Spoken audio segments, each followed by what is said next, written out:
Kota était un personnage secondaire insignifiant qui ne trouvait pas de copine car il est plus petit qu'un nain de jardin. Pourtant, sa vie change du tout au tout quand une puissante déesse renarde s'éprend de lui et ferait tout pour chevaucher son bâton sauteur. Cette histoire commence comme n'importe quel jour d'école, mais alors que les élèves s'y rendent, Kota est interrompu par une bombe nommée Chizuru, qui le serre fort devant tout le monde. Kota recule vite et lui rappelle qu'elle ne peut pas agir bizarrement en public, mais Chizuru insiste sur le fait qu'elle prouve juste son amour pour lui. Après s'être excusé de l'avoir étouffé, Chizuru décide de masser Kota, et il finit par arrêter de se plaindre alors que ses mains douces déconnectent son cerveau. L'instant d'après, une fille nommée Akane se met à hurler sur Chizuru pour son impudeur en public. Chizuru l'ignore, bien qu'elle sache qu'elle est la déléguée de classe et membre du conseil des élèves. Mais Kota s'excuse pour ce rituel matinal bizarre et promet de faire en sorte que Chizuru se tienne bien. Plus tard ce matin-là, Chizuru se rend en cours et ne peut s'empêcher de penser à la baguette magique de Kota. Plusieurs heures après, Kota tente de déjeuner et manque de finir écrasé au sol alors que les autres élèves se ruent sur la nourriture. L'instant d'après, Chizuru surgit et Kota panique, pensant qu'elle veut passer à l'acte devant tout le monde. Mais Chizuru lui remet juste une lettre, comme si elle avait enfin appris à contenir ses pulsions. Plus tard, Kota commence à se diriger vers la salle de musique. Comme la lettre était une invitation à l'y rejoindre, il repense au jour où elle l'avait appelé dans cette même pièce et l'avait surpris par un baiser. Après quelques minutes à se bécoter, Kota a enfin réussi à se dégager, mais il a alors vu que Chizuru s'était transformée en fille renard. L'expression de son visage lui a fait réaliser aussi, alors elle s'est excusée de l'avoir effrayée et a promis de rester loin pour toujours. Cependant, Kota n'allait pas perdre sa première bombe métamorphe, alors il a dit qu'il la trouvait toujours attirante et voulait qu'elle reste. En entendant cela, Chizuru a bondi et a continué ses baisers baveux jusqu'à ce que son frère, Taiyura, arrive et se fâche contre elle pour avoir révélé sa vraie forme à un humain. Après avoir assuré à Taiyura que son amour pour Kota était sincère, Chizuru l'a embrassée à nouveau. Mais cette fois, elle l'a possédé pour montrer que seuls ceux qui s'aiment vraiment peuvent fusionner. Taiyura refusait toujours de les accepter et pensait que Chizuru voulait juste désespérément le sabre laser de Kota. Il a donc créé une boule de feu et a demandé à Chizuru d'en faire une aussi à travers le corps de Kota. L'instant d'après, elle en a créé une 10 fois plus grande, alors Taiyura s'est immédiatement excusé d'avoir trop parlé. Mais Chizuru a perdu son sang-froid et l'a pulvérisé avec toute la pièce. De retour au présent, Kota vient d'entrer dans la pièce. Alors Chizuru lui dit de voir l'explosion, comme une preuve de leur amour parfait avant de recommencer à se bécoter. Sur le chemin de l'école, le lendemain, Chizuru continue d'embêter Kota, comme si lui rendre la vie difficile était devenu son travail à plein temps. Il s'éloigne donc d'elle et lui rappelle qu'elle doit vraiment se calmer et arrêter de le faire passer pour un perdant sans gêne en public. Elle demande s'il ne les aime plus, ce qui fait que son cerveau déconnecte immédiatement et quitte le navire, ne lui laissant absolument rien pour réagir. Voyant qu'il est sans défense, elle tente de l'attraper à nouveau, mais il parvient à s'échapper et passe le reste de la journée à l'éviter comme une interrogation surprise. Plus tard ce soir-là, il finit dans une cabane à nourriture où le propriétaire se dispute avec une fille qui mange toutes ses côtes sans payer. Un instant plus tard, Kota remarque la même aura étrange qu'il ressent toujours chez Chizuru émanant de la fille, il décide donc de découvrir qui elle est.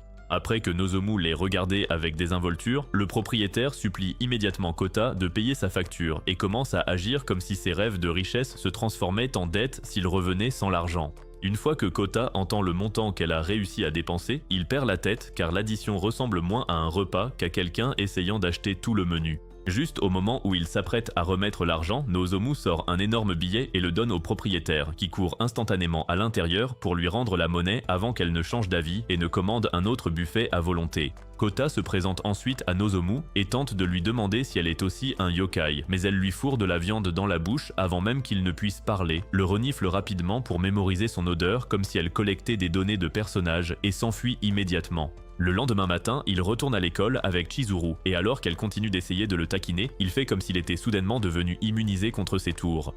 Malheureusement pour lui, cette confiance dure environ 5 secondes avant qu'elle ne montre ses atouts et ne rappelle à tout le monde qu'il ne survit jamais à ses batailles. Il essaie rapidement de rester cool, mais finit par toucher la zone interdite à la place.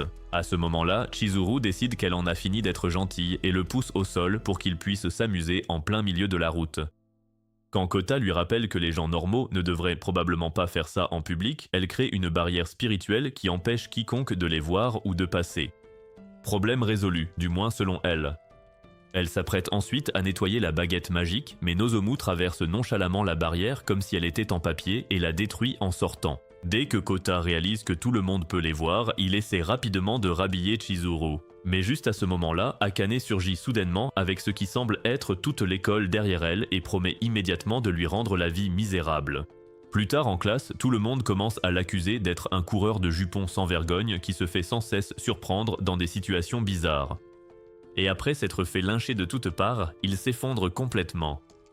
Voyant cela, Chizuru intervient pour le défendre, et après avoir admis qu'il a un type de fille très évident, elle explique qu'il ne s'intéresse qu'à elle, ce qui fait réaliser à tout le monde que chaque incident suspect implique toujours la même fille. Malheureusement, la réputation de Kota survit environ 3 secondes car Nozomu lui saute soudainement dessus et essaie de s'approcher beaucoup trop, ce qui pousse immédiatement Chizuru à l'écarter. À ce moment-là, Taira entre et est surpris de voir que ce n'est plus seulement sa sœur sans gêne qui se dispute Kota. Avant que les choses ne deviennent encore plus stupides, le professeur présente Nozomu comme la nouvelle élève et lui dit de s'asseoir au fond. Nozomu ignore tout cela et se dirige droit vers le garçon assis à côté de Kota, le convainquant de partir par la simple force de l'intimidation. Et après avoir pris la place, elle traîne son bureau juste à côté de celui de Kota pour rester collé à lui comme un morceau de papier et Akane commence immédiatement à s'en plaindre. Pendant ce temps, Chizuru a été ligoté par un professeur nommé Takao et tente désespérément de se libérer pour sauver son précieux idiot avant que Nozomu ne s'approche davantage. Elle traite Nozomu d'esprit de chat sans valeur et Takao la corrige, expliquant que Nozomu est en fait un esprit de loup d'une famille très puissante, ce qui signifie que la nouvelle n'est pas seulement bizarre, elle a aussi un rang élevé. Quelques heures plus tard, Kota emmène Nozomu dehors et s'assoit avec elle sur un banc pour lui faire le même discours ennuyeux qu'il fait à Chizuru chaque jour. Mais Nozomu s'écarte soudainement et une poubelle surgit de nulle part pour l'assommer net. Chizuru apparaît alors, s'excuse d'avoir manqué sa cible et dit à Nozomu de rester loin de lui. Le soir venu, Kota trouve enfin un peu de calme en se relaxant dans son bain et commence à réfléchir à comment empêcher les filles de se battre pour lui. Le plan dure aussi longtemps que prévu car Chizuru surgit soudainement et commence à parler de renforcer leur relation. Elle le rejoint dans l'eau et alors qu'il fait de son mieux pour ne pas sombrer dans un nouveau désastre, Nozomu apparaît aussi de nulle part. Chizuru lui ordonne de partir mais elle refuse et les deux recommencent à se disputer alors que Kota atteint doucement ses limites. Le lendemain à l'école, Akane remarque qu'il a de la fièvre et l'emmène à l'infirmerie. Après être parti chercher des médicaments, Kota se convainc qu'il n'y a aucune chance que les filles le dérangent pendant qu'il se repose à l'école. Cette prédiction s'avère être un nouvel échec cuisant, car après s'être endormi, il se réveille un peu plus tard et réalise que les filles font déjà des siennes. Elles commencent à se disputer pour savoir qui aura son attention en premier, et la situation tourne carrément à la compétition pour son entrejambe. Akane finit par revenir et tente de le sermonner, mais à ce stade, le pauvre garçon n'a plus aucune énergie et s'évanouit à nouveau. Plus tard ce soir-là, Taira prépare le dîner et se demande pourquoi sa sœur passe plus de temps à penser aux jouets de Kota qu'à faire quoi que ce soit d'utile. Juste au moment où Taira envisage de la sortir du bain lui-même, quelqu'un frappe à la porte. Il va vérifier et finit par être surpris de voir que la visiteuse n'est autre que Nozomu. Le lendemain matin, Kota se réveille avec l'apparition surprise habituelle de Chizuru et réagit à peine car il s'est malheureusement habitué à ses bêtises. Elle s'agace qu'il ne soit pas plus ravi de la voir, puis elle lui dit de se dépêcher car elle lui a déjà préparé le petit déjeuner. Quelques instants plus tard, elle sert fièrement son repas fait maison et attend qu'il le goûte. Malheureusement, la première bouchée manque de l'envoyer directement au ciel. En allant à l'école plus tard, Chizuru s'excuse de l'avoir presque empoisonnée, mais Kota l'arrête et tente de la convaincre que ce n'était pas si terrible. Chizuru dénonce ce mensonge flagrant car même elle sait que ce repas était un crime contre la cuisine. Tout en discutant, Kota remarque des bandages autour de ses doigts et lui demande ce qui s'est passé. Elle explique qu'elle a failli se cuire les doigts avec les œufs en essayant de lui préparer son petit déjeuner. En entendant cela, il la remercie de s'être donné tant de mal pour lui faire plaisir, ce qui lui redonne instantanément le sourire. Kota lui rappelle ensuite qu'ils doivent se dépêcher s'ils veulent arriver à l'école à l'heure. Cependant, dès qu'il commence à s'éloigner, Nozomu lui saute dessus et atterrit d'une manière plutôt intéressante. Après que Kota se soit vite écarté, Nozomu fait soudainement comme s'il ne s'était jamais vu et s'enfuit. Cela le laisse totalement perplexe, tandis que Chizuru commence immédiatement à soupçonner Nozomu de manigancer quelque chose. Quelques minutes plus tard en classe, Nozomu continue son jeu et fait semblant de ne pas le connaître. Pendant que Kota essaie de comprendre à quoi elle joue, Akane et les autres s'installent pour profiter du spectacle. D'habitude, c'est Chizuru qui sème le chaos autour de lui, alors voir quelqu'un d'autre le faire est apparemment un divertissement de choix. Quand Chizuru arrive enfin et exige des explications, Nozomu joue les innocentes et s'excuse d'avoir fait croire à tout le monde qu'elle a une relation spéciale avec Kota. À ce moment-là, Chizuru l'accuse soudainement d'avoir copié un certain roman d'amour, ce qui fait immédiatement rire Taira et attire l'attention de tout le monde. Akane et les autres demandent s'il sait ce que Nozomu essaie de faire, et Taira explique qu'il a parlé à Nozomu du roman d'amour préféré de Chizuru, puis continue de rire de ses efforts désespérés pour séduire Kota. Apparemment, le plan génial de Nozomu consiste simplement à voler des stratégies dans un livre en espérant que personne ne s'en aperçoive. Malheureusement pour elle, Chizuru s'en aperçoit immédiatement, et malheureusement pour Taira, Chizuru le remarque aussi. Quelques instants plus tard, elle décide qu'il a assez ri pour aujourd'hui et entreprend de le tabasser. Le temps que tout se calme, Taira se retrouve couvert de bandages à l'infirmerie pendant que les filles retournent en classe. Plus tard, Chizuru et Nozomu apportent toutes deux le déjeuner à Kota. Mais dès que la nourriture apparaît, Akane et les autres transforment immédiatement la classe en concours de cuisine et s'érigent en juges. Face au choix entre les deux repas, Kota réalise que choisir le plat d'une fille plutôt que celui de l'autre revient à choisir quel problème il veut après l'école, alors il décide d'éviter le choix et mange les deux. Malheureusement, les deux repas ont un goût absolument horrible, prouvant que les deux filles partagent le même professeur de cuisine, et ce professeur est probablement un super vilain. Après avoir forcé la nourriture, Kota finit lui aussi par être envoyé à l'infirmerie où, à ce stade, le personnel de l'infirmerie le reconnaît probablement à vue. Peu après, Takao convoque les deux filles dans son bureau et leur demande s'il y a une raison pour laquelle elles sont physiquement incapables de se comporter comme des gens normaux et civilisés. Au moment où les filles commencent à se rejeter la faute, un type nommé Kumada entre avec Umi et Miyo et leur rappelle que les yokai sont censés suivre certaines règles avec les humains. Il les prévient de la punition qui attend quiconque se montre trop imprudent, mais quand Takao demande s'il compte se battre à l'école, Kumada dit que ça lui va tant que les filles arrêtent de transformer chaque petit problème en événement public. Pendant ce temps, Kota et Taira commencent enfin à se sentir à nouveau humains, grâce au remède de Sahara, mais leur tranquillité prend fin immédiatement quand Chizuru arrive pour voir Kota et trouve le temps d'attaquer à nouveau Taira. En raccompagnant Kota en classe, les filles lui demandent immédiatement quel déjeuner il a préféré. Kota leur rappelle qu'il a mangé les deux repas ensemble, il n'y a donc aucun moyen pour lui de savoir lequel avait le goût d'un projet scientifique raté qui aurait laissé fuir du plomb toxique. Le lendemain, elles préparent toutes deux un autre déjeuner pour prouver qui cuisine le mieux, mais malheureusement, le résultat est exactement le même. Une seule bouchée manque de l'envoyer à nouveau rejoindre ses ancêtres. D'une manière ou d'une autre, aucune d'elles ne comprend le message, et elle passe le reste de la semaine à servir du poison déguisé en nourriture. Les choses empirent au point que Chizuru finit par perdre le peu de conscience culinaire qu'il lui reste et kidnappe le groupe d'Akane pour qu'ils deviennent ses goûteurs officiels. Après avoir goûté la nourriture eux-mêmes, tout le monde comprend enfin à quel point l'estomac de Kota a souffert.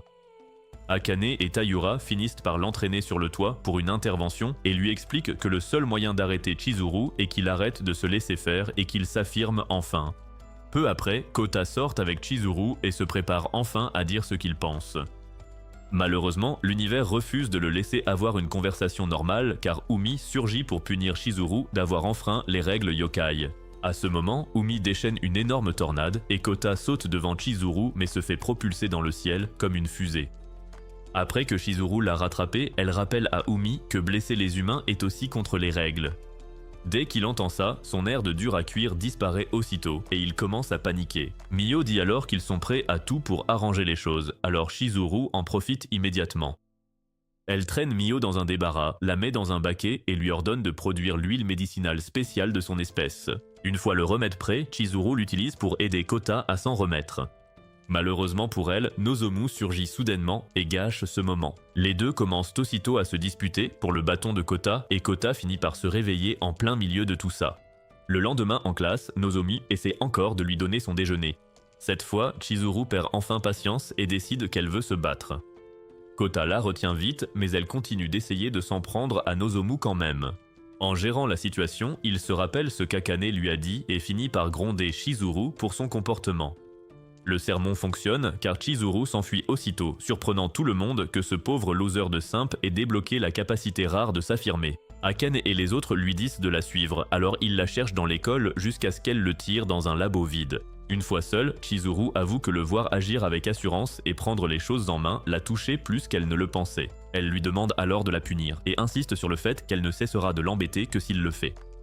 Kota finit par opter pour une simple fessée, mais Chizuru lui montre aussitôt le chemin de la terre promise et lui dit de se dépêcher avant que quelqu'un n'entre. Quelques jours plus tard, en cours de sport, Chizuru traîne Kota au débarras pour un genre de cardio assez spécial lié au scénario. Mais au moment où elle tente de l'embrasser, Nozomu le tire en arrière et annonce qu'elle a déjà réservé sa baguette comme une table de cantine. Plus tard, Chizuru retrouve Taira pour déjeuner et se plaint de Nozomu jusqu'à ce qu'elle remarque qu'il fait semblant d'écouter tout en se concentrant sur son repas. Il s'excuse d'avoir traité son drame comme un bruit de fond et lui dit de se concentrer sur le cœur de Kota au lieu de se chamailler avec Nozomu. Elle accepte aussitôt, mais son cerveau est vide d'idées, alors elle lui demande de l'aide et il suggère sarcastiquement un filtre d'amour pour rendre Kota accro comme un jeu gacha.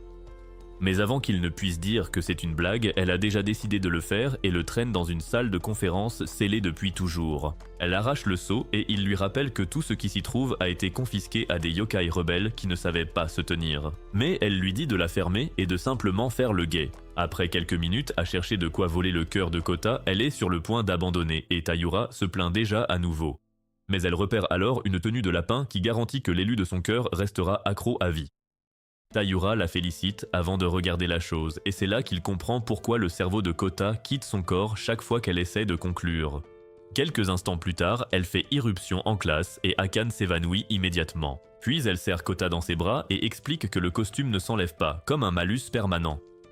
Elle lui laisse un moment pour admirer la vue, puis se transforme en Takao qui promet de la punir pour s'être introduite dans la salle de conférence.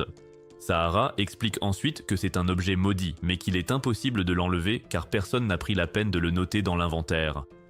Sans aucune autre option, elle retourne en classe dans cette tenue et devient l'attraction principale, tout le monde la traitant comme un déchet. Après les cours, les regards et les jugements deviennent insupportables, alors elle court vers Kota et se plaint comme si ce raté avait une solution. Quand toute l'école commence à baver devant ses formes généreuses, Kota tente de la défendre, mais Nozomu le retient pour que personne ne pense qu'il cautionne ce désastre. Chizuru essaie alors de l'éloigner d'elle, et ils finissent par jouer à tirer à la corde jusqu'à ce que son uniforme se déchire carrément en deux.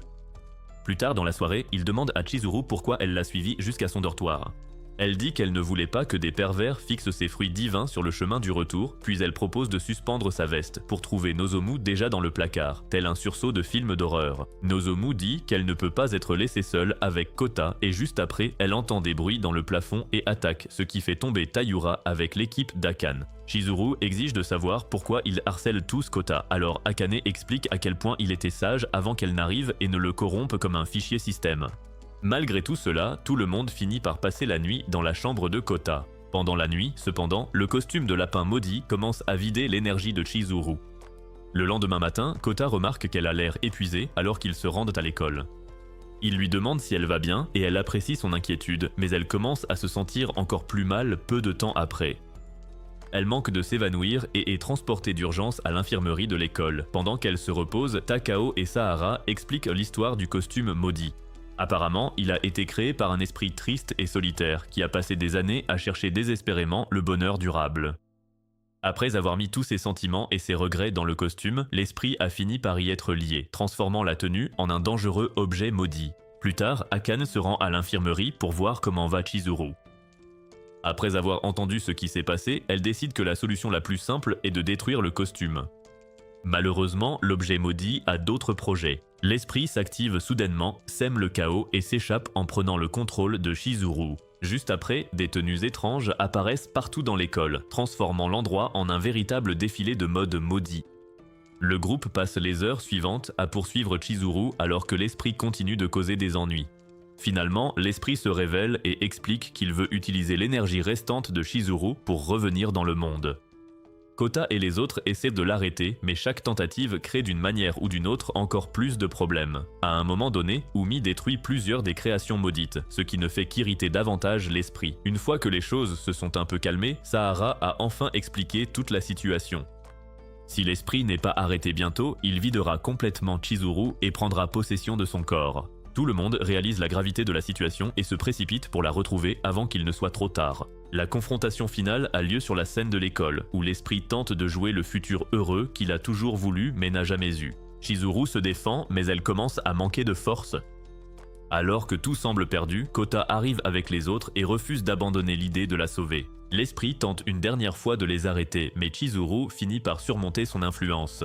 Soutenue par Kota et le reste du groupe, elle rassemble assez de force pour vaincre l'esprit une fois pour toutes. L'esprit disparaît, la malédiction est levée et toute l'école peut enfin reprendre une vie normale. Après avoir passé le reste de la journée à nettoyer les dégâts, Chizuru rentre chez elle avec Kota. Le lendemain, sur le toit, Chizuru décide qu'il est enfin temps de faire avancer les choses avec Kota. Il lui dit que quelqu'un pourrait les voir, alors elle explique qu'elle a déjà posé une barrière magique. Elle dit même qu'elle est assez forte pour écarter Nozomu, mais la barrière se brise soudainement avant que quoi que ce soit n'arrive et Kota l'arrête vite. Avant que ça ne continue, un nouveau problème surgit. Saku, le grand frère de Nozomu, apparaît de nulle part et se présente à Kota à la cafétéria comme s'ils se connaissaient déjà. Kota est perplexe, mais Saku lui dit que Nozomu lui a tout raconté à son sujet. Chizuru s'agace aussitôt et lui dit de partir, mais Saku ignore la tension et agit comme s'il la connaissait trop bien, évoquant des souvenirs gênants. Il met aussi un étrange bracelet à Kota, prétendant que c'est juste un cadeau inoffensif. Chizuru n'a pas du tout confiance et emmène Kota pour le lui retirer pendant qu'il admire ses formes divines. Le bracelet s'avère maudit et chaque fois qu'il tente de l'enlever, Kota se sent plus mal, alors Chizuru l'emmène d'urgence à l'infirmerie. Saku explique plus tard que le bracelet punit quiconque se rapproche trop, les forçant à s'éviter sous peine de graves conséquences. Il affirme ensuite que le seul moyen de protéger Kota est que Chizuru s'éloigne complètement de lui. Saku clarifie aussi ses intentions. Les yokai ne devraient pas fréquenter les humains et il prétend être un meilleur parti pour Chizuru que Kota. Plus tard, Chizuru a du mal à rester loin de Kota et finit par agir bizarrement pendant que Taira l'aide à ranger ses affaires comme un bon garçon. Malgré tout, elle insiste sur le fait qu'elle retrouvera Kota quoi qu'il arrive. Le lendemain, elle essaie de suivre l'avertissement et de l'éviter, mais ça ne se passe visiblement pas très bien. Elle se cache pour l'observer de loin, comme quelqu'un qui essaie désespérément d'effacer des sentiments qui refusent de partir. À l'école, tout le monde remarque que Kota est plus calme que d'habitude. Pour une fois, il n'y a pas de chaos autour de lui, et au lieu d'apprécier le calme, il réalise à quel point l'absence de Chizuru est étrange. Pendant ce temps, Nozomu retrouve Saku et lui demande pourquoi il a donné le bracelet à Kota. Saku en rit et prend ça pour un jeu, disant que tout se passe comme prévu et qu'il ne faudra pas longtemps pour que tout s'arrange. Pendant le sport, Chizuru continue de se cacher pour éviter Kota, mais cela pèse visiblement sur son moral. Elle continue de l'observer de loin, luttant pour rester à l'écart, même si elle sait qu'elle le doit. Le lendemain, elle craque complètement et ne peut plus continuer à l'éviter. Pendant le déjeuner, elle décide enfin qu'elle ne peut plus rester loin et va le voir, voulant un câlin cette fois. Heureusement, Taira arrive à temps et ramène Chizuru avant qu'elle ne fasse une bêtise, lui rappelant que Kota a un compte à rebours mortel au poignet tant que ce bracelet est là. Quelques minutes plus tard, de retour en classe, Nozomu remarque que Kota agit bizarrement et lui demande ce qui ne va pas, mais il dit que tout va bien avant de se lever et de partir. Le soir venu, Chizuru est complètement malheureuse après avoir passé tant de temps loin de lui et elle ignore tout ce que Taira lui dit à propos du ménage. Puis elle entend la voix de Kota dehors et se précipite instantanément vers la porte comme s'il s'agissait d'un exercice d'urgence. Le problème est qu'elle refuse de lui parler, alors Kota finit par se lasser de rester là à parler à un mur et s'en va. Après l'avoir regardé s'éloigner par la fenêtre, Chizuru atteint enfin sa limite et décide que frapper Saku est en quelque sorte la meilleure solution possible. Taira lui rappelle que Saku est un loup et bien plus fort que les loups normaux, mais Chizuru s'en fiche et dit qu'elle préférerait mourir plutôt que de passer une seconde de plus sans pouvoir embrasser Kota. Le lendemain, Taira décide que c'en est assez, l'attache, la jette dans un entrepôt et va chercher Umi pour qu'ils puissent s'occuper de Saku eux-mêmes. Peu de temps après, les deux rencontrent Saku près d'un sanctuaire et Taira propose de le laisser partir s'il retire le bracelet. Saku répond en demandant s'ils ont oublié à qui ils ont affaire. Dès qu'ils commencent à lui lancer toutes les attaques qu'ils ont, les coups finaux, Saku absorbe tout comme s'il supprimait des courriers indésirables. La seule chose qui l'agace vraiment, c'est quand ils abîment sa veste préférée, ce qui apparemment fait plus mal que les attaques elles-mêmes. Après cela, il révèle sa véritable forme, assomme Umi presque immédiatement, tord le bras de Taira et le traîne sur une poutre juste pour montrer à quel point l'écart de puissance est grand. Pendant ce temps, Chizuru parvient à s'échapper de sa prison et se rend au sanctuaire. Une fois arrivée, elle dit à Saku de laisser partir Taira, alors Saku le jette en bas des escaliers comme une canette de cola vide et lui demande si elle est enfin prête à accepter son amour. Au lieu de cela, Chizuru révèle elle aussi sa véritable forme et Saku décide que la meilleure façon de la convaincre est apparemment de lui donner une bonne leçon jusqu'à ce qu'elle abandonne Kota. À ce moment-là, Kota commence à sentir que quelque chose ne va pas, et après que Nozomu a souligné que Saku est probablement derrière tout ça, il part immédiatement en courant. Malheureusement, au moment où il arrive, Chizuru s'est déjà fait complètement écraser et Gila ses atouts bien en vue. Kota se précipite pour l'aider et alors que Chizuru lui dit de s'éloigner, Nozomu intervient et empêche Saku de s'en prendre à lui aussi. Après cela, Kota et Chizuru commencent à parler de la puissance de leur amour. Les deux s'embrassent, combinent leurs pouvoirs et lancent une boule de feu géante qui manque de rayer la ville de la carte. Un instant plus tard, Saku est couvert de tant de bleu que les compter devient un travail à plein temps et il finit par admettre sa défaite. N'ayant plus aucune raison de continuer à se battre, Saku retire le bracelet du poignet de Kota. Chizuru commence immédiatement à essayer de rattraper tout le temps qu'elle a passé à souffrir des restrictions imposées à leur relation.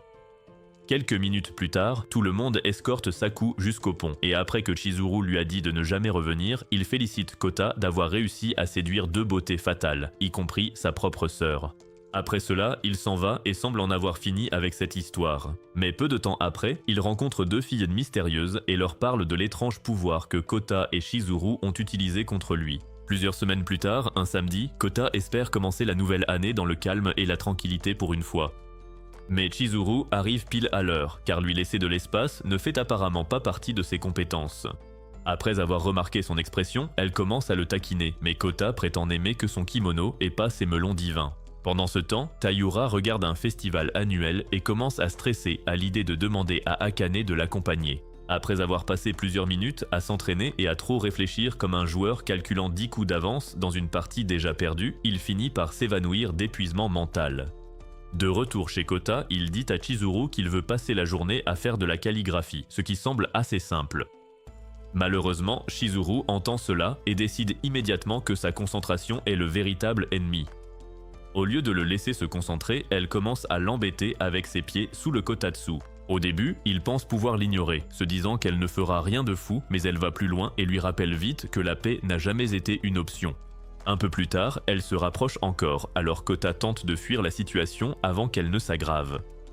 Chizuru lui barre la route et le distrait exprès avec ses courbes divines, le forçant à se replier dans la cuisine sous prétexte de faire du thé. Elle tente de l'arrêter mais le fait trébucher, ce qui lui fait croire qu'il est devenu plus audacieux et qu'il aime sa brutale, car il avait apparemment les mains sur ses melons pulpeux. Kota dit immédiatement que c'était un accident, mais Chizuru ignore totalement cette explication et continue d'avancer malgré tout. Elle lui dit d'attraper sa ceinture et dès qu'il le fait, elle tournoie et le prend totalement au dépourvu. Kota ferme aussitôt les yeux comme un homme activant son mode de défense d'urgence. Heureusement pour lui, elle porte quelque chose en dessous, mais elle essaie aussi de l'enlever, jusqu'à ce qu'il l'arrête net. Un peu plus tard, Chizuru commence à préparer une soupe pour l'aider à se réchauffer. Quand Kota demande pourquoi elle ne se change pas d'abord, elle interprète aussitôt sa suggestion de travers, tentant d'enlever son maillot, alors il lui dit vite de ne pas s'en soucier. Après avoir renoncé à contrôler la situation, il décide de s'asseoir et d'apprécier le fait qu'une bombe atomique lui prépare à manger. Quand la soupe est prête, Nozomu se réveille enfin après avoir dormi toute la journée et revient aussitôt pour un nouveau round de la compétition quotidienne pour Kota. Quelques minutes plus tard, Kota finit de manger et remarque à quel point tout semble calme. Chizuru sort alors un jeu de dés qu'elle a apporté et Kota accepte de jouer, pensant qu'un simple jeu de société ne peut pas dégénérer en une autre situation tendue. Cela n'a pas duré longtemps, car la toute première commande lui dit de faire un massage à Chizuru. Kota tente aussitôt d'arrêter, mais Chizuru invente une histoire d'esprit sombre punissant quiconque ignore les règles, comme dans un épisode de Regular Show. Comme il a survécu jusque-là malgré ses mauvaises décisions, il décide de continuer à jouer au cas où. En essayant de suivre les instructions, il commence par ses épaules, mais Chizuru redirige ses mains vers ses boules de cristal et prétend qu'elles sont encore douloureuses de sa punition passionnée.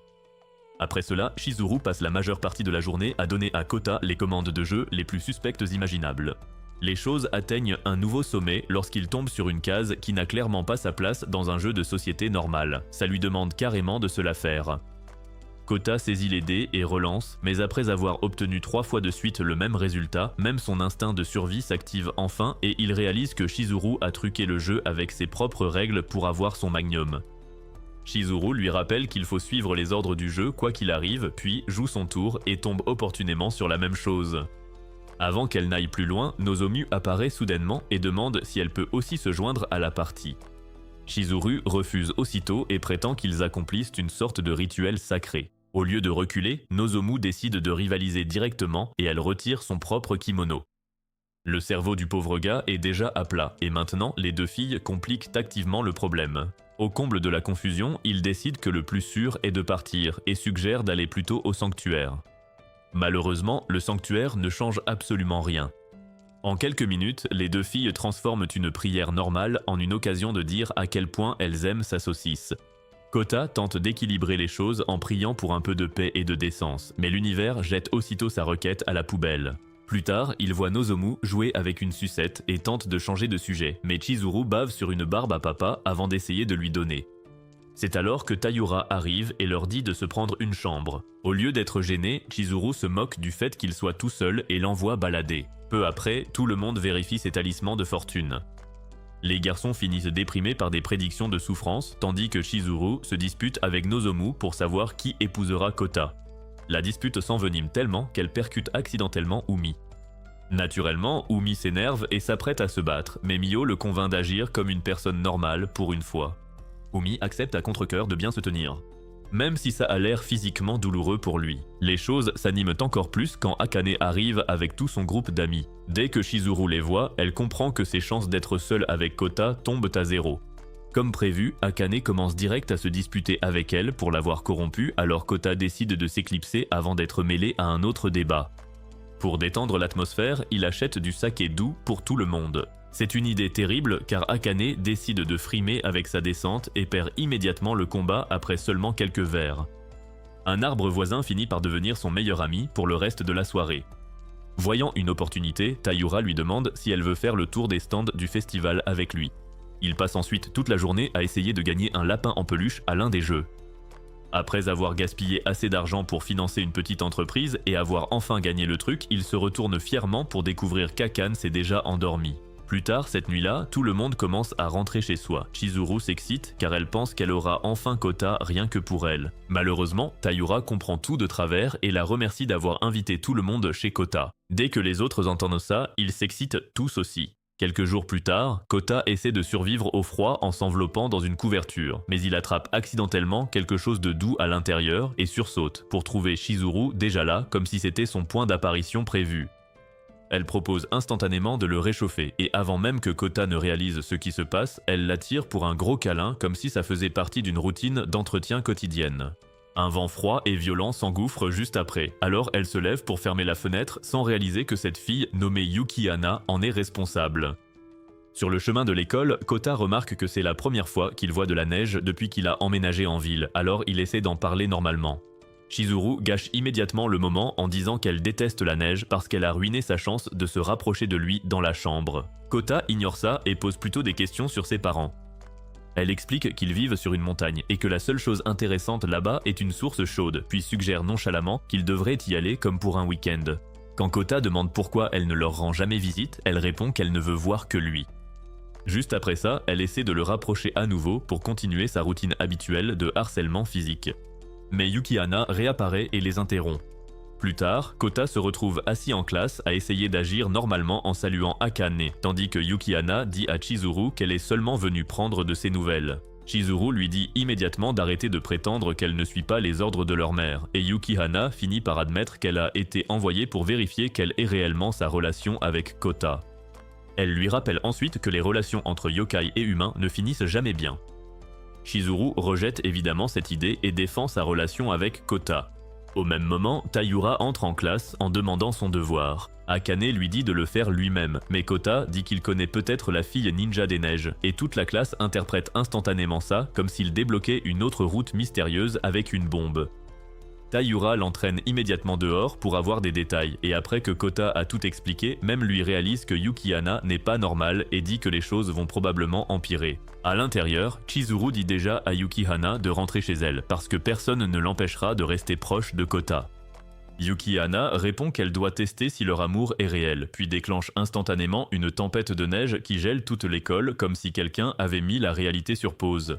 Les élèves paniquent alors que tout gèle, et les profs comme Takao courent partout pour empêcher les gens de partir, tandis que Sahara arrive pour aider à gérer la situation. Il tente de voir si Mio peut aider contre les engelures, mais elle se bloque et passe en mode hibernation totale, ce qui l'exclut complètement de la situation.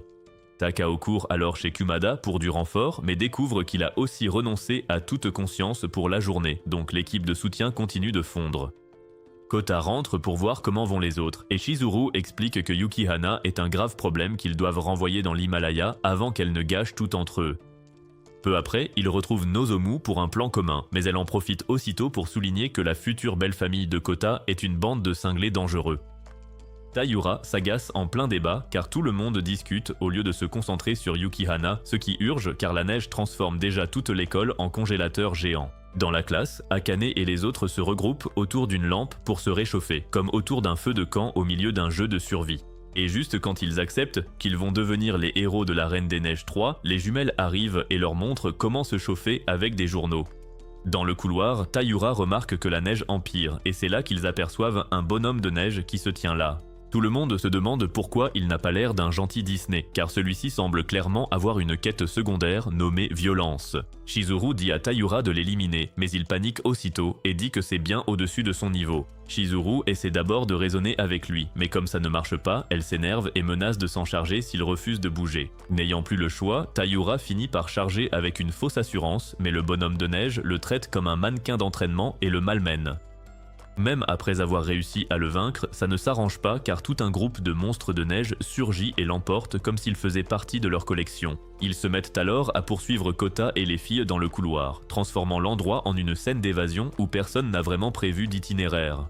Pendant ce temps, Akane et les autres sont surpris par les tentes de camping des jumelles et les félicitent, jusqu'à ce qu'Akane demande ce qu'il y a dans leur marmite. Les jumelles disent que les légumes viennent du bord de la route, ce qui coupe l'appétit de tout le monde, et ils se demandent si la viande est saine.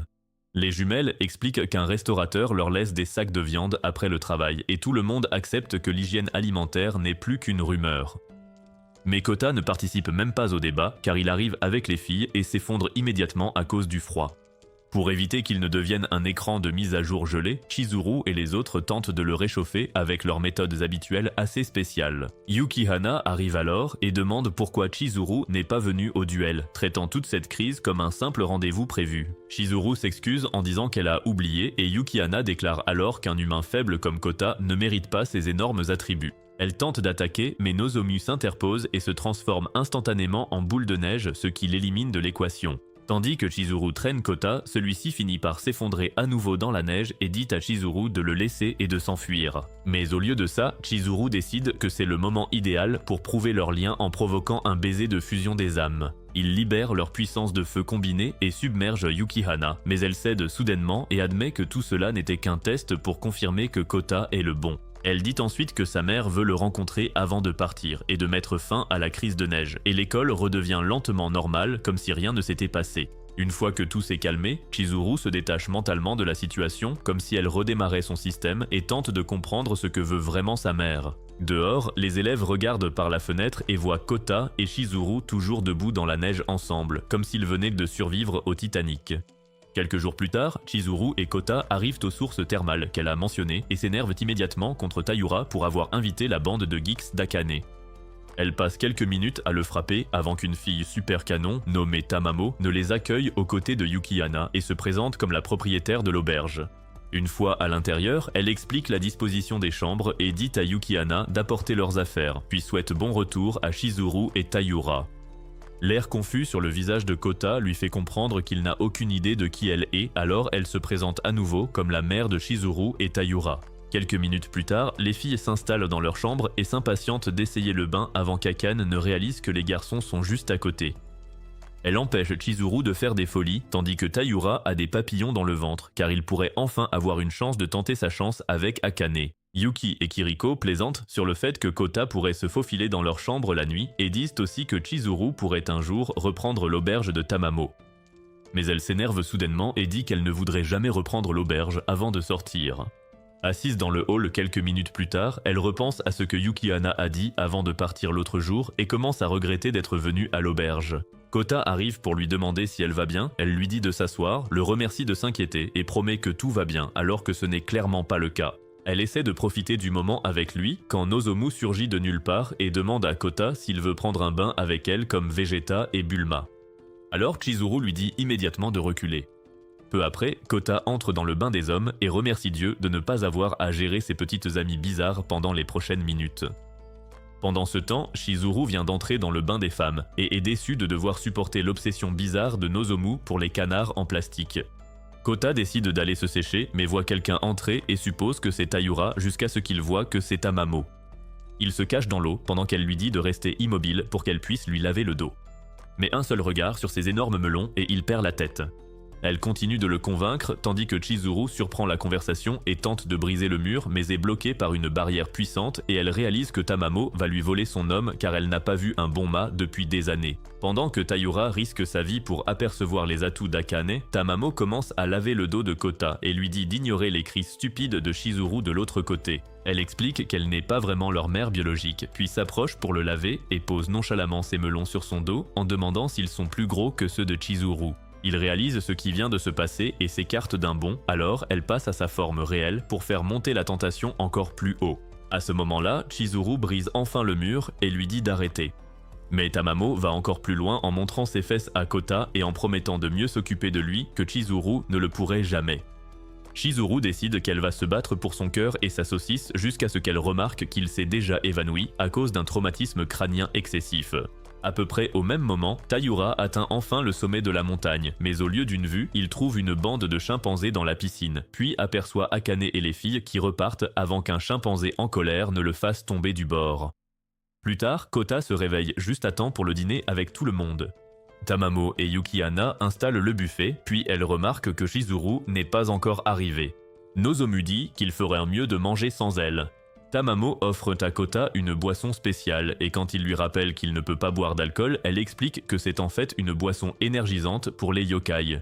À ce moment-là, alors que Taïura se dirige vers la salle à manger, Chizuru surgit de la buanderie et demande si Tamamo a fait quelque chose à Kota avant de courir pour le sauver. Elle arrive et voit Nozomu se servir une autre tasse, alors elle la lui arrache mais finit par arriver un peu trop tard car il devient soudainement obsédé par Nozomu.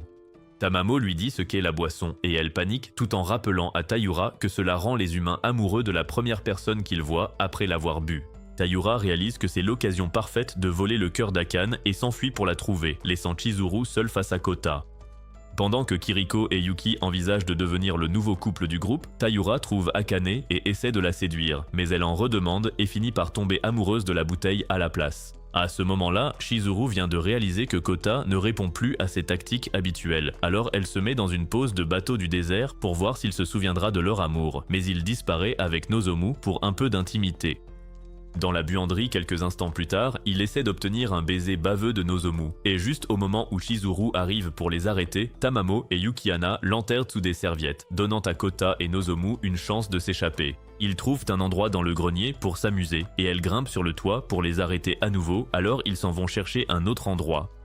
Pendant ce temps, Tamamo s'excuse auprès de deux invités importants pour tout ce bruit, mais la plus petite fille lui dit de ne pas s'inquiéter et dit quelque chose à propos de Kota qui serait son frère aîné. Plusieurs minutes plus tard, Chizuru a le cœur brisé et commence à penser que Kota ne l'aime plus. À ce moment-là, lui et Nozomu entrent dans la salle de bain pensant qu'ils ont enfin assez de temps pour mettre leur plan à exécution. Mais Chizuru réapparaît, alors Kota lui dit d'arrêter de les interrompre. Cela la choque et ça empire quand il continue de sourire à Nozomu, alors elle s'enfuit, convaincue qu'il a cessé de l'aimer.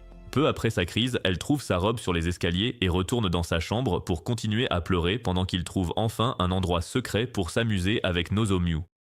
Juste au moment où il se penche pour le baiser, des flashs de toutes les fois où Chizuru l'a plaqué au sol font que les effets de la boisson se dissipent.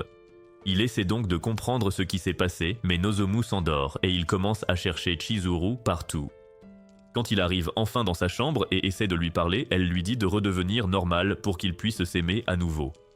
Cela le rend confus, alors il demande s'il lui a fait quelque chose et prétend n'avoir aucun souvenir de quoi que ce soit après le dîner. Alors elle lui saute dessus et continue de sangloter pendant que Tamamo et Yukihana regardent depuis le couloir. Le lendemain, Chizuru réprimande Nozomu pour avoir essayé de gâcher leur relation, mais Nozomu lui dit nonchalamment de se détendre pendant que Taïura accepte qu'il est destiné à rester célibataire pour toujours. Après avoir remercié Tamamo pour le séjour, ils s'en vont mais elle rappelle Kota pour lui dire de bien prendre soin de Chizuru. En les regardant partir, elle avoue être choquée qu'il ait survécu à son filtre d'amour et dit qu'elle pourrait aussi s'éprendre de lui avant de rentrer. Quelques nuits plus tard, chez Kota, Chizuru reprend ses habitudes avec lui, le traitant comme son jouet personnel sous les yeux de Minori et nu. Minori pète un câble, disant que Chizuru va lui griller le cerveau avec son comportement délirant. Plus tard, Ai et Ren tentent de terrasser un mille-pattes géant pour empocher la prime. Elle lui encorde la tête, mais la créature détale aussitôt et les traîne au sol pendant un moment comme de simples bagages. Après avoir lutté et lâché prise, elles voient l'argent de leur dîner s'évanouir au loin. Mais alors que tout semble perdu, la foudre frappe le mille-pattes de nulle part et le stoppe net. Minori apparaît avec Nu juste après, montrant clairement que c'est elle qui a fait le coup. Leur père arrive et leur interdit de l'attaquer car c'est une messagère des Mitama, et Nu n'est pas qu'un animal, mais un garde du corps yokai très puissant. Les jumelles sont perplexes car Minori a l'air trop inoffensive pour une telle présentation, alors elle lui demande ce qu'elle veut. Minori répond qu'elle a une requête que seules elles peuvent accomplir. Peu après, elle évoque le renard à 9 queues censé être vaincu, puis sirote leur thé bon marché. Elle le regrette aussitôt et demande pourquoi il a un goût de crime fédéral. Leur père s'excuse, expliquant qu'ils n'ont les moyens que pour du thé bas de gamme. La discussion se poursuit et Minori annonce alors que le renard a été ressuscité. Elle leur montre une photo de Chizuru et dit que c'est la cible qu'elles doivent éliminer. Les jumelles se figent, car cette mission dépasse largement leurs compétences habituelles. Puis Minori propose une somme d'argent colossale et toutes deux changent instantanément d'attitude pour accepter le contrat. Le lendemain, à l'école, Chizuru emmène Kota dans une salle vide pour son habituel numéro de charme chaotique. Pendant qu'elle le nourrit, les jumelles, pendues à un arbre, planifient leur attaque et décident d'utiliser une bombe pour les éliminer d'un coup. Le souci, c'est qu'elles hésitent trop sur le timing et finissent par être repérées par la fenêtre. Chizuru réagit la première, saisit une chaise et la lance sans hésiter, ce qui fait capoter tout leur plan. Après avoir été assommées par leur propre piège, les jumelles concluent qu'elle est trop forte et décident d'employer une méthode plus subtile comme des drogues. Quelques heures plus tard, au déjeuner, Chizuru nourrit Kota comme s'ils étaient à un buffet à volonté. Taira prétend être le cuisinier, mais Chizuru le remet en place et dit à Kota de se concentrer sur son repas plutôt que sur les bruits parasites. Les jumelles, observant de loin, se demandent si elles mangeront un jour ainsi et décident de s'y mettre sérieusement pour ne pas perdre le contrat. Akane lance alors sa dispute habituelle sur l'attachement de Kota et Chizuru lui conseille de se trouver un homme au lieu de surveiller leur couple à plein temps. La dispute continue jusqu'à ce que les jumelles demandent à se joindre à eux, ce que Chizuru accepte. Ren la remercie en lui offrant un triton grillé, ce qui plombe immédiatement l'ambiance à table. Chizuru décide alors de le faire manger directement à Kota. Juste après ça, les jumelles versent leur drogue préparée dans le verre de Chizuru. Sans le savoir, elle en verse aussi dans la bouche de Kota en essayant de le nourrir. Avant qu'elle ne finisse, Nozomu repousse son visage et elle finit par tout avaler elle-même. Elle essaie de se plaindre mais se sent soudain étourdie et Kota l'emmène d'urgence à l'infirmerie. Comme d'habitude, Chizuru essaie de batifoler avec Kota sur le lit, mais Kota remarque que quelque chose cloche quand elle l'enlace. Il recule et se fige immédiatement en réalisant que ses atouts habituels ont disparu. Chizuru le remarque aussi et panique, tandis que les jumelles s'étonnent qu'un poison mortel n'ait supprimé qu'une caractéristique spécifique au lieu d'être logique. Minori, en revanche, semble satisfaite, car elle pense que Chizuru a été affaibli, puisque sa source de pouvoir pour l'obsession de Kota y était liée. Plus tard, Kota explique tout à Taira et Nozomu, essayant encore de comprendre quel genre de mise à jour de capacité vient de se produire. Il empêche ensuite Chizuru de faire quelque chose d'extrême et promet de l'aider, même s'il n'a aucune idée de la solution réelle. Chizuru reprend espoir, mais Nozomu vérifie sa situation et confirme qu'elle a maintenant plus de chair pour Kota de la manière la plus directe. Le soir, dans sa chambre, Chizuru est toujours triste et Kota admet qu'il ne comprend pas ce qu'elle traverse, mais dit qu'il l'aidera quand même. Chizuru dit alors qu'il est impossible que Kota l'aime sans ses énormes melons habituels.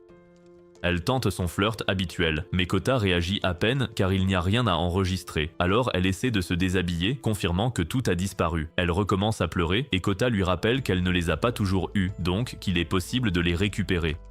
Chizuru prend cette idée très au sérieux et décide qu'elle va les faire repousser immédiatement. Elle appelle ensuite Nozomu et Taira pour une réunion sur la stratégie de croissance des melons. Taira part chercher de la nourriture censée aider, tandis que Nozomu et Chizuru décident que Kota doit faire des massages pour stimuler les résultats. Ils vont au gymnase, et alors que Kota essaie de suivre les instructions, ses mains glissent et il réalise qu'il n'y a pratiquement rien à masser. Même alors, il essaie d'improviser et commence à tapoter à la place, traitant cela comme une nouvelle méthode expérimentale. Chizuru lutte pour rester calme pendant que Kota reste agenouillé, agissant comme un chercheur innocent testant des mécanismes inconnus. Nozomu prend ensuite une mesure et annonce fièrement qu'il y a une légère augmentation. Chizuru s'excite et veut réessayer, mais Nozomu suggère d'utiliser quelque chose de différent la prochaine fois. Pendant qu'ils se disputent, les jumelles réalisent que les pouvoirs de Chizuru sont instables. Elles décident donc de retenter leur plan de bombardement. Juste là, Nozomu révèle le gâteau spécial de Chizuru et dit à Kota de le manger, affirmant que c'est nécessaire pour la récupération. Kota est choqué et hésite, et Chizuru est également embarrassé et essaie de se rétracter. Mais Nozomu insiste sur le fait que c'est le seul moyen de la rétablir, alors Chizuru finit par accepter et dit à Kota d'y aller. Dès que Kota accepte, Nozomu lui enfonce le visage dedans, et les jumelles paniquent et lâchent leur bombe, transformant le tout en un autre échec. Minori a déjà décidé que tout le monde est irrécupérable et passe à autre chose en invoquant une armée d'esprits maléfiques pour gérer la situation à sa place. 2 jours plus tard, Taira obtient enfin le dernier objet pour sa quête de retour, les gâteaux de Chizuru, mais l'univers réplique aussitôt en lui balançant une tarentule mutante. À peu près au même moment, Kota se rappelle soudain que Taira existe après avoir passé tant de temps à aider Chizuru avec son urgence mammaire, et quand il suggère d'aller voir comment il va, Chizuru lui dit de rester concentré sur la mission. Le lendemain à l'école, l'opération bizarre continue dans le gymnase, et Kota s'inquiète que quelqu'un puisse entrer et les surprendre. Chizuru et Nozomu lui disent de ne pas s'en faire, car elles sont venues exprès plus tôt pour être tranquilles. Pendant qu'il continue d'aider au projet, Ren prépare tout pour un autre piège et s'en va chercher Ai. Mais quand la bombe explose et qu'il ne se passe absolument rien, ils se demandent tous les deux s'ils n'ont pas acheté leurs explosifs sur Wish. Pendant ce temps, Nozomu décide qu'elle veut aussi de l'attention et demande à Kota de l'aider elle aussi. Mais Chizuru rejette immédiatement cette idée. Alors, Nozomu se roule par terre en réclamant de l'attention. Chizuru finit par céder puisque Nozomu a été plutôt utile pendant tout ce bazar. Juste après ça, les jumelles décident de tester la bombe pour le contrôle qualité et se font immédiatement sauter à nouveau. Pendant que tout ça se passe, Akane aperçoit Taira traînant une montagne de sacs sur la route, avec l'air de quelqu'un qui a perdu son combat contre la vie elle-même. Elle accourt pour demander ce qu'il se passe, et après avoir appris que tout est pour Chizuru, Taira espère au moins un peu de sympathie pour avoir failli mourir plusieurs fois. Au lieu de ça, Akane décide de le punir pour avoir séché les cours. Quelques minutes plus tard en classe, Kota est choqué par la quantité de choses que Taira a réussi à ramener. Taira commence à expliquer toutes les situations dangereuses auxquelles il a survécu, en espérant que quelqu'un apprécie l'effort, mais Akane réagit à peine. Chizuru aggrave les choses en lui disant d'arrêter de faire traîner son histoire, parce que personne ne veut entendre tout ça. Quand il essaie d'expliquer l'importance des ingrédients, elle lui dit de se taire et de se mettre à cuisiner. Ailleurs, Sahara fait ses bagages et dit à Takao qu'elle a quelque chose d'important à régler tout en refusant de donner la moindre explication. Peu après, Kota et les filles commencent à préparer le smoothie magique de Chizuru pendant que la bande de geeks d'Akane observe de loin et essaie de comprendre pourquoi la fille au plus gros melon sacré de l'école veut une amélioration. Les jumelles arrivent aussi et après s'être enthousiasmées pour le goût du smoothie, elles commencent à se demander pourquoi Kota fait autant d'efforts pour aider Chizuru. Plus tard dans la journée, le groupe trouve une salle de classe vide pour vérifier les résultats. Malheureusement, les melons de Chizuru finissent par paraître encore plus petits qu'avant. Après avoir vérifié à nouveau pour être sûr que la réalité ne se moque pas d'eux, Chizuru se met à pleurer tandis que Kota lui rappelle qu'ils peuvent continuer d'essayer aussi longtemps qu'il le faudra. Les jumelles commencent à se sentir un peu mal pour elles, mais elles s'en tiennent à leur mission car Minami les a convaincus que Chizuru est une sorte de yokai maléfique. Juste après les cours, Chizuru décide de remercier tout le monde en leur offrant un grand repas. Dès qu'elle leur montre le restaurant, Nozomu remarque immédiatement les jumelles à proximité. Elles se cachent derrière un lampadaire, ce qui ne marche pas du tout évidemment. Nozomu demande pourquoi elles se cachent, et Chizuru devient curieuse aussi, mais au lieu de les interroger, elle les invite à se joindre au repas. Un peu plus tard, tout le monde s'attable, mais les jumelles sont totalement perplexes devant le menu car elles ont apparemment passé leur vie à fuir tout ce qui est un tant soit peu chic. Après que Chizuru a menacé le serveur qui voulait lui retirer sa boisson, elle demande aux jumelles si elles ont déjà choisi quoi manger. Malheureusement, elles n'ont aucune idée de ce qu'elles voient et ont besoin d'aide pour déchiffrer le menu. Kota tente de leur faire quelques suggestions, mais cela ne fait qu'empirer les choses, alors Chizuru abandonne et commande plein de plats différents. Sur le chemin du retour, les jumelles réalisent enfin qu'elles ont jugé Chizuru sans rien savoir d'elle et commencent à regretter d'avoir accepté de l'assassiner pour de l'argent. Lorsqu'elles retrouvent de Minami et expliquent que la récompense ne les intéresse plus, Minami réagit en ordonnant à Nu de les foudroyer. Elle avoue ensuite qu'elle n'avait jamais vraiment compté sur elle de toute façon. Après avoir expliqué que leur mission s'est techniquement achevée quand Chizuru a pris la drogue, elle demande à Nu de les frapper à nouveau avant de rassembler son armée de yokai maléfiques. Le lendemain, à l'école, Chizuru entraîne Kota dans une salle vide car elle veut le remercier d'être resté à ses côtés même après ses récents changements physiques. Il tente de l'arrêter, mais elle promet que ce ne sera pas bizarre comme d'habitude et se contente de lui faire un câlin. C'est alors que Minami envoie soudainement son armée de monstres attaquer l'école. Heureusement, une barrière puissante apparaît et les bloque tout en libérant un sable dormant qui assomme tous les élèves humains.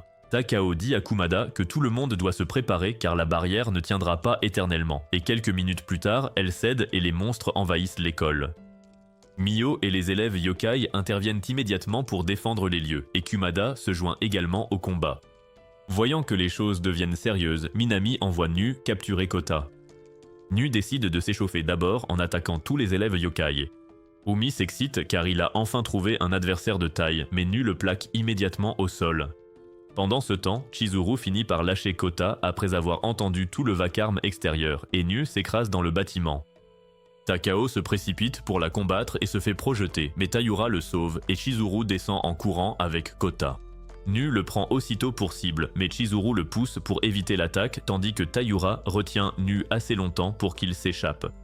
Nu les rattrape et Nozomu tente d'aider, mais Nu la piège avec un python géant. N'ayant pas d'autre choix, Chizuru attrape Kota et se cache dans une salle de classe vide. Kota essaie d'utiliser leurs pouvoirs combinés, mais le plan échoue totalement et le baiser ne produit rien. L'énergie de Chizuru refuse de s'activer et Nu fait irruption dans la pièce avant qu'il ne puisse trouver une solution. Après avoir lancé une autre salve de plumes tranchantes, Chizuru encaisse le coup et dit à Kota de fuir, mais il la serre dans ses bras. Nu prépare une autre attaque, mais au moment où Kota dit qu'il préfère rester avec Chizuru plutôt que de l'abandonner, sa poitrine se met soudain à briller. Une seconde plus tard, il possède son corps et débloque la version complète de ses pouvoirs. Grâce à ce nouveau surcroît de puissance, il se met à poursuivre Nu et finit par la terrasser. Il libère ensuite un immense champ d'énergie qui anéantit toute l'armée de monstres de Minami en quelques secondes. Des centaines de monstres arrivent pour la bataille finale, pour être éliminés plus vite que des bots de tutoriel. Voyant que le combat est terminé, Minami bat en retraite avec Nu, mais promet de revenir plus tard pour s'emparer du cœur de Kota. Peu de temps après, Kota se réveille dans son propre corps et remarque aussitôt que les melons de Chizuru sont redevenus énormes. Elle se jette sur lui pour l'embrasser et après tout ce qui s'est passé, le projet de restauration des melons finit par réussir quand même. Quelques jours plus tard, Chizuru emmène Kota sur une plage magnifique à l'abri des regards indiscrets. Pendant qu'elle admire le paysage, Kota est distrait par elle et lui fait un compliment sans même s'en rendre compte. Quand il demande comment un temps si parfait peut exister si près de la ville, Chizuru explique que c'est une plage secrète pour les yokai protégée par une barrière. Elle révèle aussi qu'elle a prévu ce voyage pour l'aider à se détendre après tout ce qu'ils ont traversé récemment. Kota la remercie et admet que ça fonctionne déjà. Malheureusement pour Taira, personne n'a prévu de moment de détente pour lui. Il demande aussitôt de l'aide pour se détendre lui aussi, mais ils l'ignorent tous les deux. Un instant plus tard, Akane arrive avec Yuki et Kiriko, et elle l'ignorent aussi royalement en profitant de la vue. Quand Kota demande où est Nozomu, elle finit par arriver avec de quoi faire un barbecue, expliquant qu'aller à la plage sans viande est une perte de temps. Plusieurs minutes plus tard, tout le monde finit d'installer les tapis et les provisions. Les filles décident alors de se changer, mais il y a un petit problème. Il n'y a pas de cabine de change nulle part. Chizuru y voit tout de suite une occasion de se pavaner, mais Nozomu essaie de la devancer. Kota se détourne et les supplie de trouver un rocher ou autre chose avant que son cerveau n'explose. Peu après, les filles se changent derrière un gros rocher. Chizuru remarque que Kiriko est plutôt séduisante et se demande si Kota le remarquera aussi. Pendant ce temps, Taira parle sans arrêt de ce que les filles portent sûrement, et Kota fait semblant de s'y intéresser jusqu'au cri d'Akane. La raison s'avère être Nozomu qui est arrivé à la plage sans véritable maillot de bain. Chizuru fouille son sac, espérant en trouver un vrai et découvre que Nozomu est venu sans aucune préparation. À ce moment-là, Taira grimpe sur le rocher pour voir si Akane a besoin d'aide. Mais au lieu d'aider qui que ce soit, il devient la cible de tous les objets que les filles peuvent lancer. Un peu plus tard, tout le monde retourne au campement. Kota remarque que Nozomu porte un survêtement et demande pourquoi elle est habillée différemment des autres. Elle tente de l'enlever, mais les autres filles l'arrêtent et disent à Kota de ne plus jamais poser de questions sur son maillot. Alors que le groupe cherche une activité, Nozomu sent soudain de la nourriture à l'autre bout de la plage et suggère d'aller voir.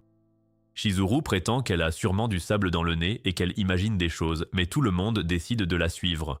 Après avoir marché plusieurs minutes, ils découvrent une boutique de plage et sont surpris de voir Tamamo les accueillir. Chizuru demande pourquoi elle ne s'occupe pas de l'auberge et Tamamo explique que les affaires tournent au ralenti en été. Chizuru s'énerve presque aussitôt et décide de partir, mais Tamamo l'arrête en évoquant leurs souvenirs de famille à la plage. Malheureusement pour Tamamo, Chizuru est toujours en colère et entraîne Kota avant que la nostalgie ne fasse effet. C'est alors que Yukihana demande à Chizuru de payer un maillot de bain car Nozomu en a déjà acheté un. Cette simple phrase finit par briser le peu de patience qu'il restait à Chizuru. Mais avant que ça n'empire, Kota suggère de déjeuner à la boutique avant de partir. Elle accepte à contre-cœur et ils finissent tous par y manger, mais chaque plat a un goût de crime contre la gastronomie. Tout le monde regrette amèrement les choix de vie qui les ont menés là. Chizuru se plaint et Tamamo explique que ce goût était intentionnel car il teste un nouveau menu. En guise d'excuse, Tamamo apporte un ramen aux fruits de mer spécial pour Kota. Juste au moment où il va manger, elle lui demande de lui donner la béquée. Chizuru s'énerve instantanément et tente de foncer, alors Taira la retient. Tamamo enlace alors Kota pour aggraver les choses exprès, attisant la jalousie de Chizuru. Kota lui donne le ramen et Chizuru finit par assommer Taira au passage. Elle semble faire de gros efforts pour ne pas montrer qu'elle est vexée, mais ça ne marche pas. Tamamo dit alors à Kota de nourrir aussi Chizuru pour ne pas avoir à gérer son choc émotionnel. Il la nourrit et les choses se calment un peu. Après ça, tout le monde retourne à la plage pour se détendre. Chizuru entraîne Kota dans la cabane pour mettre de la crème solaire. Il comprend qu'elle fait son cinéma habituel, agissant normalement tout en cherchant l'attention. Alors il joue le jeu. Elle lui demande de lui en mettre dans le dos et il s'exécute. Elle fait comme si de rien n'était, mais elle apprécie clairement ça plus qu'elle ne le devrait. Nozomu arrive juste après et demande aussi de la crème solaire. Chizuru accepte, mais lui dit d'attendre son tour, comme s'il y avait une file pour les services de Kota. Nozomu ignore ça et vide carrément la crème sur eux deux en même temps. Elle file ensuite se rincer pendant que Chizuru et Kota restent plantés là. Après ça, Kota et Nozomu finissent par jouer un peu dans le sable jusqu'au retour de Chizuru. Soudain, elle lui demande de choisir entre elles, puis dit aussitôt qu'elle plaisantait et part chercher du jus comme si de rien n'était. Sur le chemin du retour, Chizuru commence à trop réfléchir à sa relation avec Kota et panique presque quand Tamamo surgit de nulle part, tel un jumpscare. À la boutique, Tamamo lui donne du jus et lui demande mine de rien s'il y a un problème avec Kota. Chizuru se met aussitôt sur la défensive et l'accuse de vouloir le lui voler, même si Tamamo ne fait presque aucun effort. Tamamo dit qu'elle plaisantait et lui souhaite bonne chance, ce qui rend Chizuru encore plus confuse qu'avant. Elle retourne sur la plage chercher Kota et voit tout le monde s'occuper d'Akane qui se noie, et Taira saute à l'eau sans réfléchir, encore une fois. Un peu plus tard, Akane se réveille sur le tapis et remercie Yuki et Kiriko, mais elles lui disent que c'est en fait Taira qui l'a sauvée. Elle va le trouver et lui donne à boire, puis le remercie vraiment et propose même de partager un encas. Pour une fois, il est traité comme un être humain normal au lieu d'un simple bruit de fond. Plus tard, tout le monde se réunit pour le barbecue et Nozomu passe tout son temps à regarder la viande cuire. Au coucher du soleil, le feu d'artifice commence et tout le groupe profite de l'instant. Chizuru finit par avoir un peu de temps seul avec Kota et l'entraîne faire une promenade. Elle lui fait son câlin habituel, puis lui demande soudain s'il a vraiment des sentiments pour elle. La semaine suivante, l'école reprend son cours normal et Kota marche avec Chizuru tout en parlant de sa ville natale. Il lui demande si elle aimerait venir un jour, mais Chizuru entend ça et demande aussitôt s'il est enfin prêt à lui présenter sa famille. Mais il panique et dit que c'était juste pour lui rendre l'appareil, car elle l'avait emmené à l'auberge de sa mère. Quelques lycéennes passent par là et les taquinent, ce qui ne fait qu'empirer les choses. Chizuru le serre dans ses bras et lui repose la même question qu'à la plage. Kota tente d'esquiver en disant que ce n'est pas un sujet à aborder dehors, mais elle lui rappelle qu'elle s'est toujours fichue du moment ou de l'endroit. Il s'extirpe rapidement de la situation et s'enfuit en courant, disant qu'ils vont être en retard en cours. En classe, un peu plus tard, Taira s'excite parce qu'Akane a enfin accepté de sortir avec lui. Les filles sont surprises et lui demandent si elle est sérieuse. Akane dit que c'est juste sa façon de le remercier de lui avoir sauvé la vie, rien de profond. Taïura commence aussitôt à planifier comme s'il organisait tout un voyage, suggérant des tours de grande roue et d'autres trucs de rendez-vous classiques, pendant que les autres observent cette nouvelle facette de lui. Akane lui rappelle qu'elle n'aime rien de ce qu'elle appelle des situations impures, ce qui enterre immédiatement la moitié de ses idées. Yuki et Kiriko essaient de faire des suggestions, mais Taïura leur dit de se concentrer plutôt sur les ennuis à causer à Ren et Ai. Pendant le déjeuner, Kota dit à Nozomu que c'est agréable de voir Taïura enfin heureux, tandis que Chizuru se demande comment son bon à rien de frère a pu échapper à la malédiction de la solitude sans même faire d'efforts. Puis elle change soudain de sujet et se met à planifier son mariage avec Kota. Nozomu dit qu'elle la soutiendra à chaque étape, ce qui déclenche aussitôt une dispute avec Chizuru, tandis que Kota repense au passé, revivant des souvenirs à la plage. À la plage, Chizuru avait déjà tenté de forcer sa confession en faisant comme si elle savait qu'il l'aimait et voulait juste qu'il le dise à voix haute.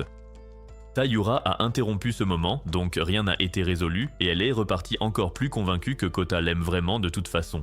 De retour à l'école, Chizuru se focalise sur cette idée et décide qu'elle obtiendra sa confession quoi qu'il arrive. Après les cours, elle l'entraîne à nouveau dans une salle vide pour sa routine habituelle. Cette fois, elle est un peu trop confiante et dit même qu'elle le laissera faire tout ce qu'il veut. Elle lui donne à manger et insiste sur le fait qu'elle ferait n'importe quoi pour lui, puis lui redemande ses vrais sentiments. Kota essaie de répondre, mais Nozomu réapparaît et les interrompt, disant qu'elle sent que quelque chose de louche se prépare. Plus tard, cette nuit-là, Chizuru est dans son bain et se demande pourquoi il n'a toujours pas avoué, se persuadant qu'il fait juste le difficile. Le lendemain, au déjeuner, elle l'emmène dans un coin tranquille, près des arbres, après avoir ligoté Nozomu pour pouvoir enfin parler en paix. Elle tente de se rapprocher, mais les jumelles tombent soudain d'un arbre, faisant comme si elles n'avaient jamais été là-haut.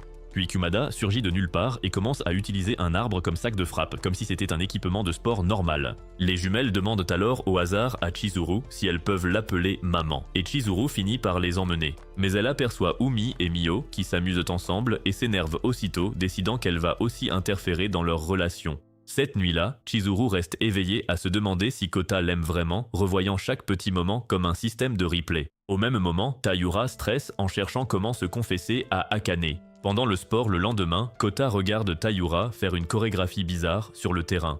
Taïura explique qu'il a étudié des danses de cour anciennes juste pour séduire Akane, car c'est le boss final des Simps. Kota demande pourquoi il ne se confesse pas normalement, et Taïura répond que les aveux directs ne marchent que sur les cinglés simples d'esprit comme Chizuru. Leur équipe est appelée pour un match, mais Taïura passe tout son temps à se ridiculiser devant tout le monde juste pour impressionner Akane. Dans le vestiaire des filles, Yuki et Kiriko taquinent Akane et lui demandent si elle finira par craquer pour lui. Akane les rembarre aussitôt, disant qu'elle n'y songera jamais à cause de son obsession pour elle. Chizuru entend ça et se tait un instant, réalisant qu'elle fait pratiquement la même chose avec Kota mais avec un meilleur timing et moins de contrôle émotionnel. Cette pensée la frappe plus fort que prévu, alors elle décide d'essayer d'agir normalement pour une fois. Après l'école, elle retrouve Kota et marche avec lui, s'arrêtant même dans un restaurant pour manger son parfait préféré. Elle explique à quel point c'est bon, comme si c'était une découverte capitale, et Kota remarque qu'elle agit différemment, mais il suit le mouvement car les conversations normales avec elle sont rares. Pour une fois, les choses semblent presque paisibles. Mais après s'être séparée, elle se perd à nouveau dans ses pensées et finit plus stressée qu'avant. Elle mange à peine son dîner, rumine ses pensées comme une punition, puis change soudain d'humeur et décide qu'elle ne va plus se retenir. Le lendemain, elle entraîne Kota dans une salle de classe vide et annonce qu'il est temps de prendre ce qui lui appartient vraiment, sa virginité. Kota tente de résister, mais elle le fait taire d'un baiser et insiste jusqu'à ce qu'elle comprenne qu'il est vraiment sérieux. L'ambiance change d'un coup, elle devient émotive et lui demande s'il ne l'aime pas alors que Kota essaie de répondre mais se dégonfle comme d'hab. Elle fond en larmes et s'enfuit en courant. Kota retourne en cours puis réalise peu à peu qu'il a peut-être gâché le seul moment où il devait se montrer courageux. Sahara finit la leçon et il file aussitôt pour essayer de la retrouver. Il fouille toute l'école et commence à perdre espoir, mais quand la pluie tombe, il se rappelle le pont de leur rencontre. Évidemment, elle est là assise en train de pleurer. Il s'approche et lui dit enfin ce qu'elle attendait tant d'entendre. Rien que ça la choque car elle avait déjà perdu tout espoir que ça arrive. Puis elle réalise enfin et elle craque de nouveau, mais cette fois de joie avant de le serrer dans ses bras. Plus tard à l'école, elle redevient comme d'habitude avec lui, très affectueuse, mais Nozomu débarque et s'incruste tranquillement. Elle dit alors à Chizuru de ne plus s'en faire pour la compétition car elle a décidé d'être officiellement sa meuf de côté. Maintenant que deux bombes volent son engin, Kota va-t-il enfin leur faire des tartes à la crème ? Commentez partie 2 pour savoir et n'oubliez pas le like et l'abonnement si vous voulez plus de récaps de ce genre.